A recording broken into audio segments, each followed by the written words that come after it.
Alright, kind of a response video to Nykytyne2, who was brave enough to do a video response to a Matt video, so I thought I would chime in. Nykytyne was basically explaining that there's no need for a soul or a mind or other concepts besides brain. There's a physical brain. It creates the phenomenon of this thing we call consciousness and awareness and all this stuff. Nykytyne sort of implied that we don't know anything about consciousness, and I think we do. I think we can see from what exists, and we can speculate pretty accurately about why it exists and how it fits into our evolution. We have this stuff because we were evolved to have it. Didn't come from nowhere. It came from somewhere. Because it serves a purpose, and so I think we can basically say that the raw ability to feel, be attracted and be repulsed, was a very useful thing for an organism to have. To have desire and aversion, to have some mechanism to make it feel a necessity to go in a direction.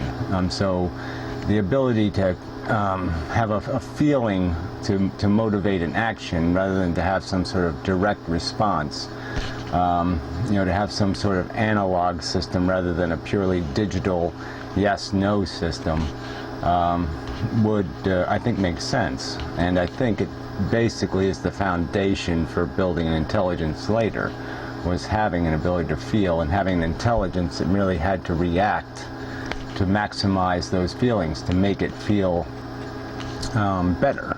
It's like there's a difference between going towards the sun and going towards getting enough sun, or some other concept like that, getting more.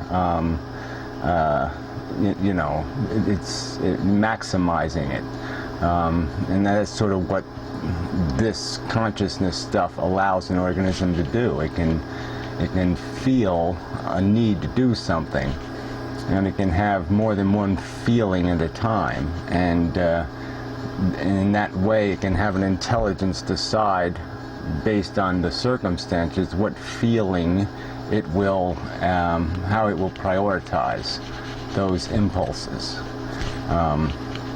So I think it does have value. It makes it possible for organisms to have this attraction and repulsion mechanism. So I think that's just a big part of it. And the rest of intellect is basically, human intellect is based on vocabulary. I think if you give other apes a capacity to do the vocabulary thing, more words, enough words, they'll be able to do this intelligence thing.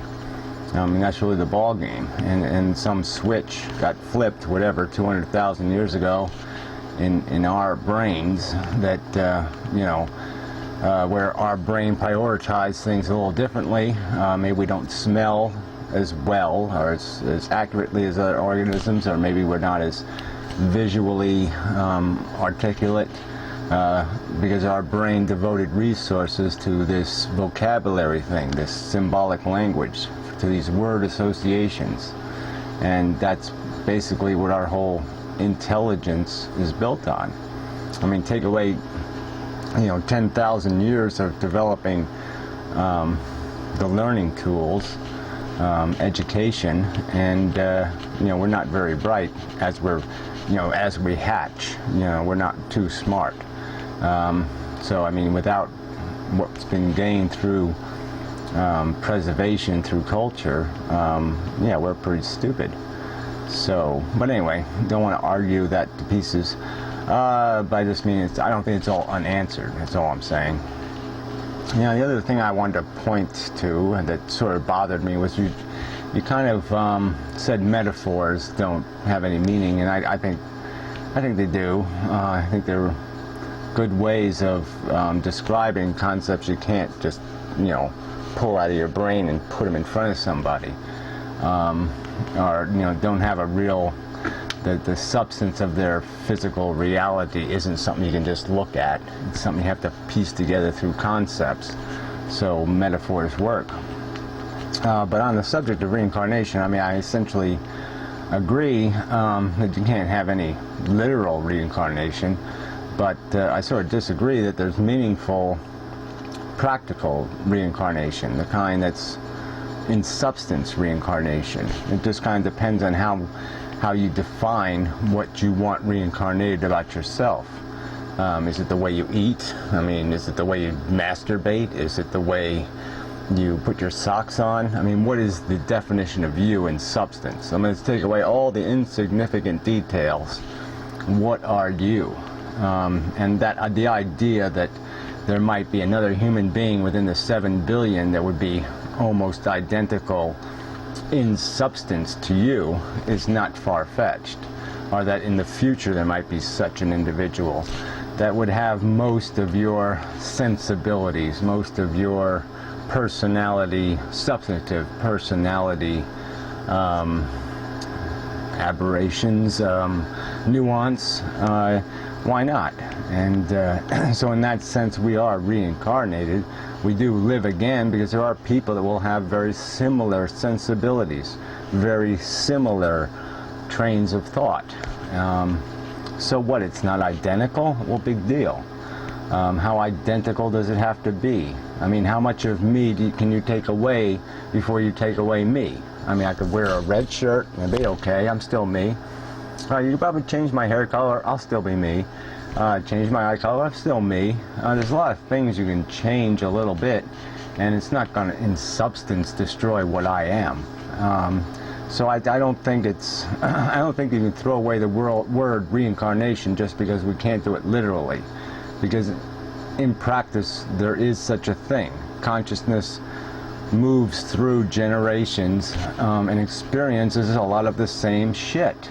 So if it's done over again, that's sort of reincarnation. I mean, if the substantive environment is the same, if it's the same kind of struggle, the same kind of feelings, the same kind of how else do you, the same basic circumstance, then yeah, it's reincarnation. It's do-over. It's happening again. And I think there's a lot of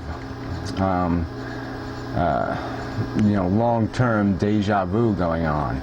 So we just don't have it in our own lives. We live again. This moment is repeated again in its practical substance. I mean, not in its identical substance, but in its practical substance. So, yeah, that's pretty simple. So I think those are the only two things I want to argue about, or add to, or whatever. Yeah, but Matt's loopy. I mean, he's going to keep try to invent some religion, science religion, and sooner or later he's just going to resort to a UFO or something, some kind of special bullshit, because he's not going to be able to make it out of the truth. So he's going to have to find some kind of unicorn or something to explain the necessity of some alteration to the basic principles of evolution, which are very mechanical, and they don't have any built-in purpose beyond what the consequence is when you create a reproducing cell. It has a consequence, and this is it. But this is bullshit. This is just chasing contrived desire. So you can't make a religion out of that. The truth is just not yielding. But they're going to keep trying, I assume, unfortunately. So anyway, that's all. Longer than it should be, but it happens a lot. I'm sorry. So until next time.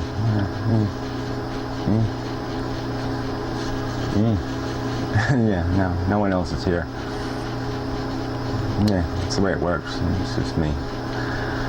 Tired. I have allergies too.